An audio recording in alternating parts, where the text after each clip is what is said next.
السلام علیکم everyone, welcome to my channel. اگر آپ کو یہ ناول پسند آئے تو please like, comment, subscribe and share.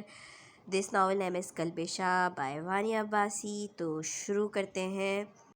اور اسی رات دو مختلف گھروں میں دو مختلف دلوں نے پہلی بار ایک ایسی بے چینی محسوس کی جس کی وجہ دونوں میں سے کوئی بھی پوری طرح سمجھ نہ سکا۔ رات کا طوفان صبح کے اجالے میں بھی اس کے چہرے پر صاف نظر آ رہا تھا۔ وہ رات بھر سو نہ سکا تھا۔ دانیہ کا اس کے قریب ہونا اور دانیہ کا یوں مسکرا کر بات کرنا، یہ منظر اس کے دماغ میں گھوم رہا تھا۔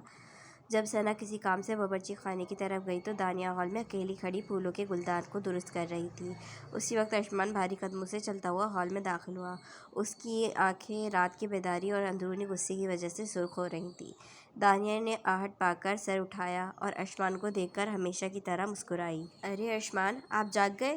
چائے بن رہی ہے، میں لاتی ہوں۔ ضرورت نہیں۔ ارشمان کی آواز میں بلا کی سردی اور سختی تھی جس نے دانیہ کے قدم وہیں روک دیے۔ اس نے چونک کر ارشمان کے چہرے کو دیکھا جہاں غصے کی گہری پرچھائیاں تھیں۔ کیا ہوا ارشمان، آپ کی طبیعت تو ٹھیک ہے؟ دانیہ نے فکر مندی سے پوچھا۔ ان کے درمیان کا فاصلہ سمٹ گیا۔ اس کی غصیلی نظریں دانیہ کے چہرے پر کھڑی تھیں۔ میری طبیعت کو چھوڑو، یہ بتاؤ واٹر ڈسپینسر کے پاس کھڑے ہو کر اجنبیوں سے تفصیلی گفتگو کرنے کی تمہاری کیا ضرورت پیش آ گئی تھی؟ دانیہ کا دل جیسے ایک پل کے لیے دھڑکنا بھول گیا۔ وہ ارشمان کے اس اچانک اور تیکھے سوال کے لیے بالکل تیار نہیں تھی۔ وہ زیام شاہ تھے، میرا دوپٹہ پاؤں میں اٹک گیا تھا، انہوں نے بس مجھے سنبھالنے کا کہا، میں تو بس شکریہ ادا کر رہی تھی۔ شکریہ اتنی ہنس ہنس کر ادا کیا جاتا ہے؟ ارشمان نے تلخی سے اس کی بات کاٹی اور اس کا لہجہ دھیما تھا، لیکن اس میں موجود گرفت دانیہ کو اندر تک ہلا گئی تھی۔ میں تمہیں 1000 بار کہہ چکا ہوں دانیہ، ہر کسی سے یوں بے تکلف ہونے کی ضرورت نہیں ہے۔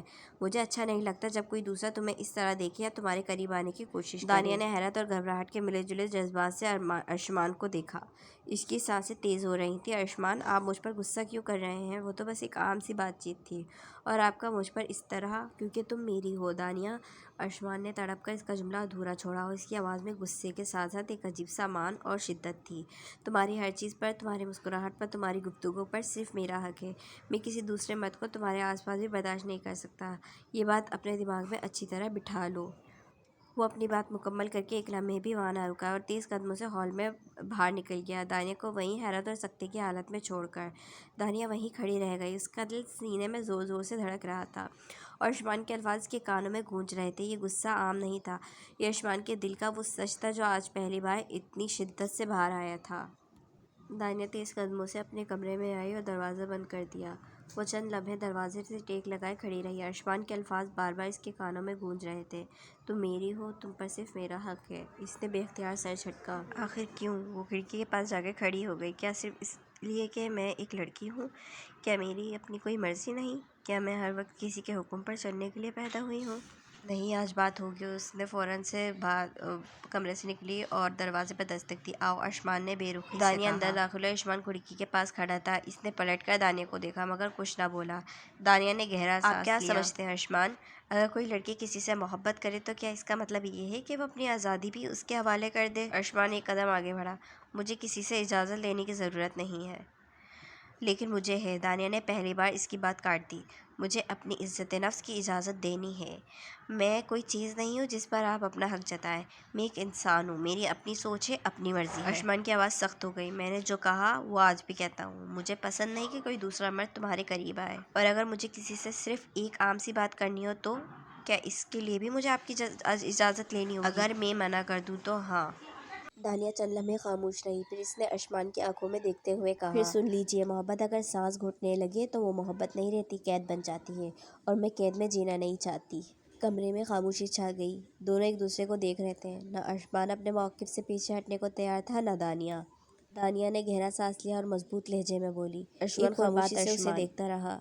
آپ نے کہا تھا نا شکریہ اتنی ہنس ہنس کر ادا کیا جاتا ہے؟ وہ ایک لمحے کو رکی، پوری ہمت سے بولی، تو سن لیجیے، یہ میری مرضی ہے کہ میں کسی سے کس لہجے میں بات کروں، کیسے شکریہ ادا کروں یا کسی کے سامنے مسکراؤں۔ میری شائستگی کو اپنی مرضی کے مطابق ناپ نہیں سکتے۔ ارشمان کی آنکھوں میں غصے کی چمک ابھر آئی، مگر دانیہ اس بار رکی نہیں۔ آپ کو کوئی حق نہیں پہنچتا کہ میری ہر بات کا حساب لیں یا مجھے یہ بتائیں کہ میں کس سے بات کروں اور کس سے نہیں۔ میں نے کوئی غلط کام نہیں کیا تھا، پھر بھی آپ مجھے ایسے کٹہرے میں کھڑا کر دیا جیسے میں نے کوئی جرم کر دیا ہو۔ وہ ایک قدم آگے بڑھی۔ اگر کسی نے میری مدد کی اور میں نے اس کا شکریہ ادا کیا تو میں غلط اس میں نے کیا غلط کیا؟ اور اگر میں مسکراتی تو اس کا مطلب یہ ہرگز نہیں کہ میں نے اپنی کوئی حد بات کر دی ہے۔ اس نے ثابت قدمی سے عثمان کی آنکھوں میں دیکھا۔ اس لیے آئندہ میری عزت نفس اور میری مرضی کے بارے میں فیصلہ کرنے سے پہلے یاد رکھیے گا، میری زندگی کے فیصلے میں خود کروں گی، کسی کو کوئی اختیار نہیں دوں گی۔ عثمان نے طنزیہ مسکراہٹ کے ساتھ سر ہلایا۔ بات ختم ہو گئی تمہاری؟ دانیہ خاموشی سے اسے دیکھتی رہی۔ عثمان آہستہ اس کے قریب آیا اور سرد لہجے میں بولا، تمہیں لگتا ہے کہ تم جو چاہو گی وہ ہوگا؟ دانیہ بے خوفی سے جواب دیا، ہاں، جب بات میری عزت اور میری زندگی کی ہوگی تو فیصلہ میرا ہی ہوگا۔ عثمان کی آنکھوں میں سختی اتر رہی۔ غلط، جب تک تم میری زندگی میں ہو تمہاری ہر بات سے مجھے فرق پڑے گا۔ تم کس سے ملو گی، کس سے بات کرو گی، کس پر مسکراؤ گی، یہ سب میرے لیے اہم ہے۔ اور اگر یہ بات ماننے سے انکار کر دوں، دانیہ نے مضبوط لہجے میں کہا، تو عثمان نے ایک لمحے سے گھورا، پھر مگر دھیمے مگر خطرناک انداز میں، پھر مجھے بھی وہ کرنا آئے گا جو تمہیں پسند نہیں آئے گا۔ دانیہ کی پیشانی پر بل پڑ گئی۔ یہ دھمکی ہے؟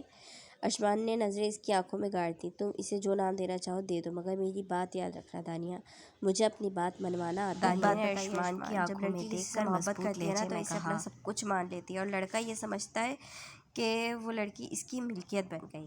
وہ ایک لمحہ بھر رکی، پھر بولی، محبت کا مطلب یہ نہیں ہوتا کہ لڑکی اپنی سوچ، اپنی مرضی اور اپنی شناختی ختم کر دے۔ وہ بھی ایک انسان ہے، کوئی چیز نہیں جس پر آپ اپنا حق جتاتے پھریں۔ اس کی آواز میں اب درد بھی تھا اور خودداری بھی۔ اگر میں کسی سے احترام سے بات کر لوں، کسی کا شکریہ ادا کر دوں یا مسکرا دوں، تو اس کا مطلب یہ نہیں کہ مجھے اپنی صفائیاں دینی پڑیں۔ محبت اعتماد مانگتی ہے، عثمان نے تلخ ہنسی۔ ملکیت؟ تم اسے ملکیت کا نام دے رہی ہو؟ وہ ایک قدم اور آگے بڑھا۔ ہاں، مانتا ہوں، میں برداشت نہیں کر سکتا کہ کوئی اور تمہاری طرف دیکھے، تم سے بات کرے یا تمہیں دیکھ کر مسکرائے۔ اگر یہ تمہیں ملکیت لگتی ہے تو مجھے اس سے کوئی فرق نہیں پڑتا۔ تم نظریں بدلنے کی باتیں کر رہی ہو اور میں حقیقت کی۔ جس دن کوئی مرد کسی عورت سے سچی محبت کرتا ہے تو اسے کسی اور کے ساتھ نہیں دیکھ سکتا۔ جسے کہو اس سے بات کرو، جسے کہو اس سے بات نہ کرو۔ یہ محبت نہیں، اختیار جتانا ہے۔ محبت اعتماد سکھاتی ہے، قید نہیں۔ محبت ساتھ دیتی ہے، سانسیں روکتی نہیں ہے۔ وہ اس کی آنکھوں میں دیکھتے ہوئے سرد لہجے میں بولا، ہاں، میں تمہارا منگیتر ہوں اور میری ہر بات ماننا تمہاری ذمہ داری ہے۔ اس کے لہجے میں نہ نرمی تھی، نہ درخواست، بلکہ ایسا حکم تھا جسے ٹالنے کا گویا کوئی اختیار ہی نہ ہو۔ دانیہ خاموش قدموں سے اپنے کمرے میں آئی اور دروازہ بند کر دیا۔ وہ چند لمحے دروازے سے ٹیک لگائے کھڑی رہی۔ عثمان کے الفاظ اب بھی اس کے کانوں میں گونج رہے تھے، تم میری ہو، تم پر صرف میرا حق ہے۔ اس نے آہستہ آہستہ آنکھیں بند کی، جیسے خود کو سنبھالنے کی کوشش کر رہی ہو۔ وہ بستر پر بیٹھی تو سامنے میز پر پڑی ڈائری اس کی نظروں میں آ گئی۔ بے اختیار اس نے ڈائری کھولی۔ پہلے صفحے پر لکھے چند الفاظ اس کی نگاہوں میں اترتے چلے گئے۔ ہر غلط بات پر پہلی بار میں ہی روکا جاتا ہے، پہلی بار میں ہی باؤنڈریز بنائی جاتی ہیں۔ پہلے تھپڑ پر، پہلی بدتمیزی پر، پہلی غلط حرکت پر روکنا ہوتا ہے۔ جب آپ ایسا نہیں کرتے تو آپ کے ساتھ ناانصافیاں بڑھ جاتی ہیں، یہاں تک کہ ایک دن آپ اپنی ذات کو ہی ناانصافی بنا بیٹھتے ہیں۔ لہٰذا اپنی حدود، اپنی پرائیورٹیز، اپنی عزت نفس کی حفاظت کرنا سیکھیں۔ دانیہ کافی دیر تک انہی الفاظ کو دیکھتے رہی۔ اس کے ہونٹوں پر ایک تلخ سی مسکراہٹ آئی۔ شاید اسی لیے آج میں خاموش نہیں رہی۔ اس نے آہستہ سے ڈائری بند کی۔ اگر آج میں بات نہ کہتی تو شاید کل مجھے ہر بات پر صفائیاں دینی پڑتیں۔ اس کی نگاہ کھڑکی سے باہر جا ٹکی۔ محبت انسان کو محفوظ محسوس کراتی ہے، مگر اگر محبت کے نام پر انسان اپنی آواز ہی کھو دے تو پھر وہ محبت نہیں، ایک قید بن جاتی ہے۔ اس نے گہرا سانس لیا۔ میں عثمان سے نفرت نہیں کرتی، مگر میں خود سے بھی محبت کرتی ہوں، اور شاید اس لیے آج پہلی بار میں نے اپنی عزت نفس کے لیے آواز اٹھائی ہے۔